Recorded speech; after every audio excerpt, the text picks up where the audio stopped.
Shifrat e kancerit në Shkodër po pësojnë një rritje shqetësuese.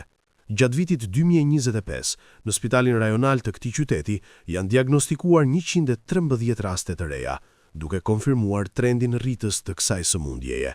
Në ditën botërore kundër kancerit, bluzat e bardha ngren alarmin jo vetëm për numrin e të prekurve, por edhe për uljen e moshës së pacientëve që preken nga tumoret.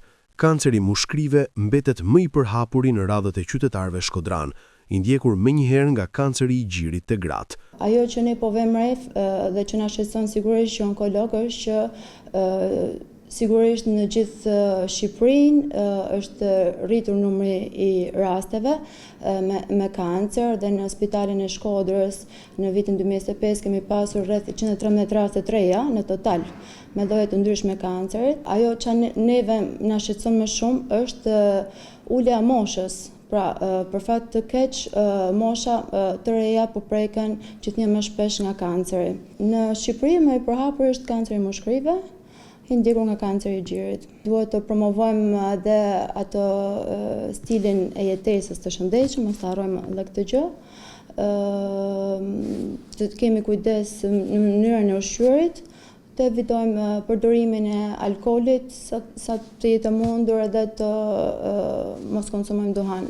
Kryerja e check-upeve, kontrollet rutinë dhe depistimet janë mënyrat parandaluese si dhe të kapjes në fazë të hershme të kësaj sëmundje. Të gjithë personat duhet të bëjnë check-up apo kontrolle rutinë.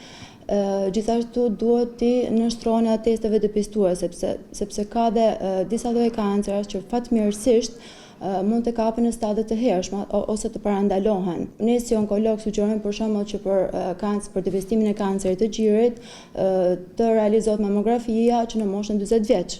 Pra është ulur mosha e kryerjes së mamografisë.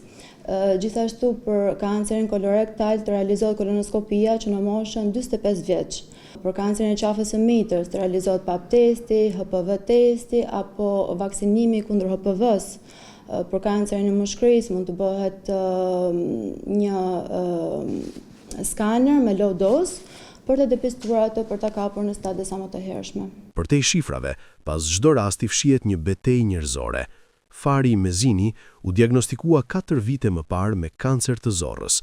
Sot, teksa vijon terapit në spital, ai ka një mesazh për të gjithë ata që hezitojnë të shkojnë te mjeku. Të vinë mos ta lanë gjama do se unë pak a shumë kam lanë i fije me oneste.